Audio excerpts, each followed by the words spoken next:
What's going on, Guardians? It's Joking, and today we're going to be looking at the different parts of Destiny 2 and then review how the game is doing 1 month into its lifetime.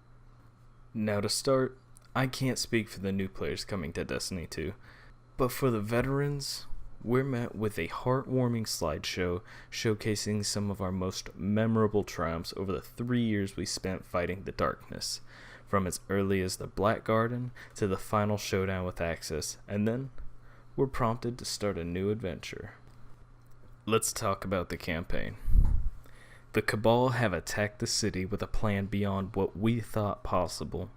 Led by a unique albino named Dominus Gall, an elite group of Cabal known as the Red Legion have created a machine powerful enough to capture the Traveler, restrict and drain its light, and by doing so, they have robbed us of our power.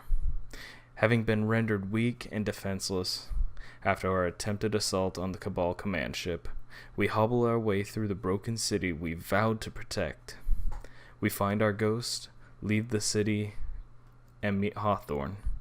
An adventure begins where we go to recover our light from a shard of the Traveler, find the dispersed Vanguard, and plan a mission to stop Dominus Gary and reclaim our city. Along our journey of rags to riches, we're met with a schizo AI, a gay sniper, a bland deputy commander, and a know-it-all angry old man. These are the contacts on each destination. They're the ones we deliver tokens and location-specific materials to in order to rank up.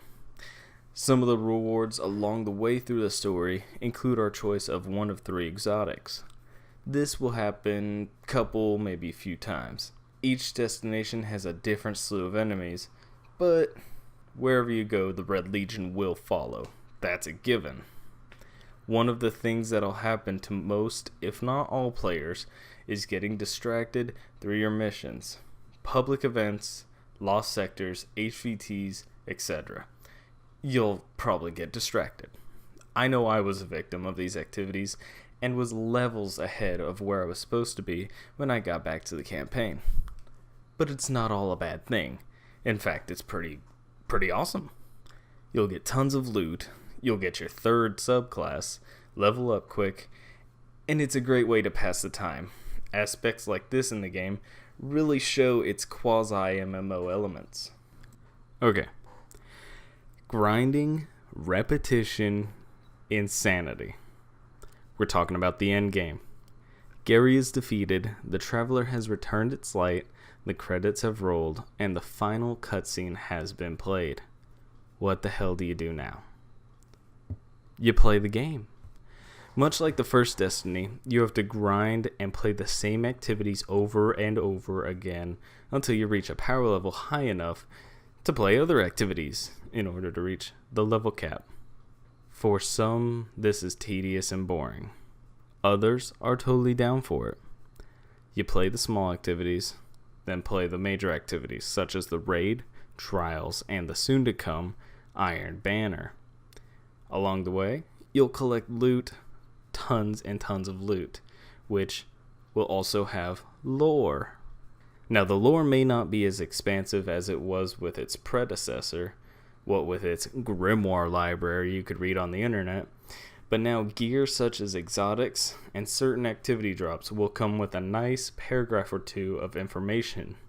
You can also find lore amongst the destinations with scannable objects and missions. Now for this next part, we're going to be talking about 3 things: the pros, the cons, and the discrepancies. Now let's start off with the pros. We've got a sleeker and more defined UI. We've got better menu screens, quicker load times, maps for the destinations with markers to show events and certain locations, a new slew of weaponry with some new weapon archetypes, more cutscenes, and more personality added to the world in which we play. Clans actually matter in this game. They have a clan system with rewards and features. The last one is guided games, a new feature added to the game to help solo players find groups for activities or help groups find that one or two people that they might be missing for like the raid or something. Now let's go over the cons, okay? Old enemies have come back again. It's the same game of grinding and repetition. Who is our character? Why does he have no personality, or she? It just doesn't make sense. We have the same character design menu when starting up a new character. I think there may be a few things added. That's it. Some old features in the game have been stripped back, it seems. A big complaint I've seen from players is not having a sparrow until you turn level 20. It makes the game a bit longer. It's kind of a pain in the ass.